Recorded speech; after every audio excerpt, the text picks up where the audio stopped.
चलिए इस क्वेश्चन को दो विधियों से करते हैं। पहले प्रतिस्थापन से करेंगे, पहले विलोपन से कर रहे हैं हम, ठीक है, विलोपन विधि से, एलिमिनेट मेथड, और दूसरी बात जब हम करेंगे तो प्रतिस्थापन सब्स्टिट्यूशन मेथड से कर देंगे, ठीक है। तो जब हम विलोपन से करेंगे तो लिखेंगे समीकरण एक में, ये समीकरण एक है, इस दो का गुणा,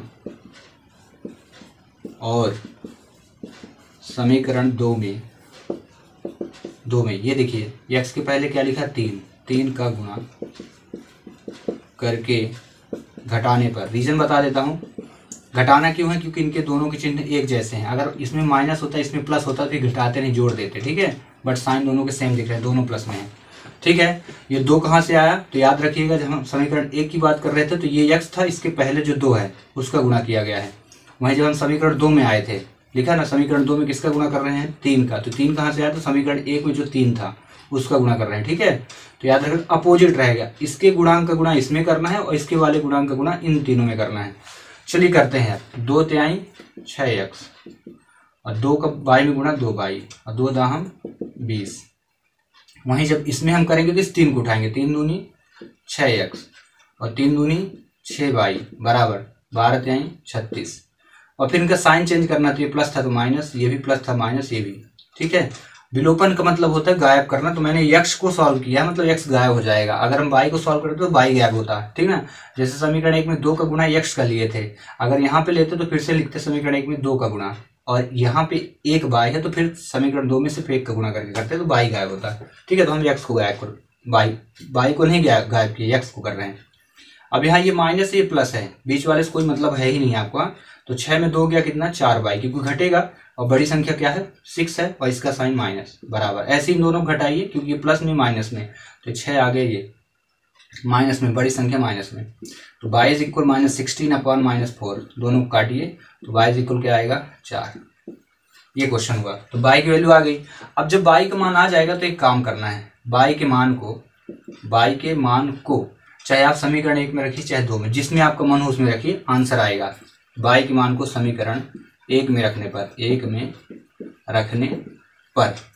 समीकरण 1 आपको उठा लेना है, 3x + y = 10। जहां पे y होगा वहां क्या रखना है, 4। तो यहाँ लिखिए 3x + 4 = 10। तो 3x = 4 उधर चला गया तो ये सब्ट्रैक्ट हो घट गया, तो 3x बराबर कितना हुआ 6। देन x = क्या होगा 6/3, दोनों ही कट गए तो x का मान क्या हुआ 2 आया। और इस प्रकार से x की वैल्यू 2 आई, y की वैल्यू 4। अगर आप यहाँ रखते ना समीकरण 2 में, देख लीजिए समीकरण 2 में अगर रखते, समीकरण 2 में किसी एक में ही रखना, चाहे समीकरण 1 में चाहे 2 में, आंसर आएगा। समीकरण 2 में रख के, समीकरण 2 में y का मान रखने पर, putting the value of y on equation second, 2x + 2y = 12। तो देखिए यहाँ 2x लिखा है, इसको कुछ नहीं करिएगा, y की वैल्यू 4 रखनी थी तो 2 × 4 लिखेंगे = 12। देन 2x = इंटू क्यों लिखा गया है, क्योंकि y और 2 के बीच में कोई साइन नहीं है ना, तो इसलिए गुणा होगा। तो 4 दूनी 8 बराबर 12। तो 2x = क्या हुआ 12 - 8, तो x = कितना हुआ 4। तो x = क्या लिखेंगे 4/2, ये इंटू में नीचे आई डिवाइड कट गया, तो x बराबर कितना हुआ 2। तो देखिए दोनों ही कॉन्सेप्ट में आंसर सेम आते हैं, ठीक है ना। तो आपको रटना नहीं, किसी में रखिए, बस रखना आना चाहिए, गुणा भाग करना आना चाहिए, और इस प्रकार ये क्वेश्चन हो जाएगा सॉल्व। देन लास्ट में आपको रखना है, अतः x = 2 और y = कितना हो जाएगा 4, और ये क्वेश्चन हो जाएगा विलोपन विधि से सॉल्व हो जाएगा। समझ में आ गया ना। चलिए हम प्रतिस्थापन विधि से करके दिखाते हैं। प्रतिस्थापन विधि से जब इसको करेंगे,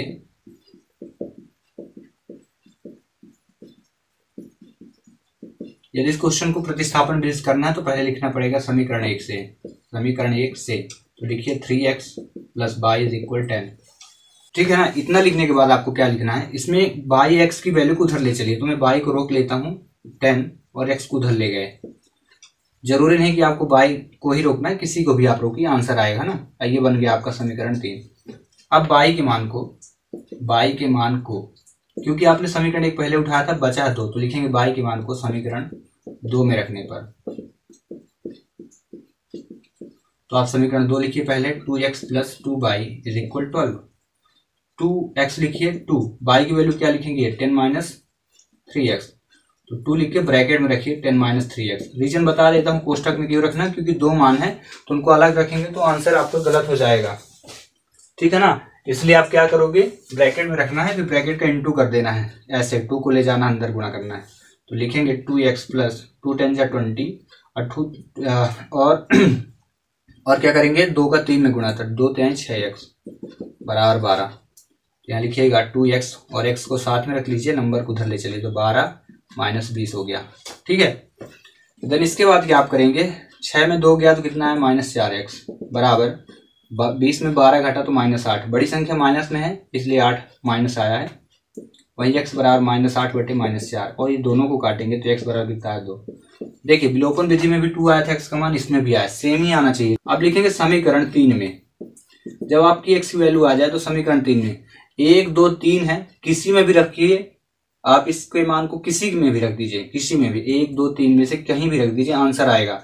बट सबसे पहले अगर कहीं आता है तो किसमें आएगा, समीकरण 3 में। इसलिए समीकरण 3 में x का मान रखने पर, x का मान रखने पर putting the value of x on equation 3, तो y इज इक्वल रखिए 10 minus 3x, then 10 minus 3 into, क्योंकि 3 और x के बीच में कोई साइन नहीं है तो गुणा होगा, x का मान क्या 2, तो रखिए 10 माइनस 6, तो कितना हुआ, 10 में 6 गया तो 4 आ गया। और इस प्रकार देखिए x की वैल्यू 2 हुई, अतः करके लिख देना, अतः x इज इक्वल 2 आया और y इज इक्वल कितना आ गया 4। यही आपकी विलोपन विधि में भी आया था। ठीक है, चलिए ठीक है, जो भी डाउट हो बताइएगा।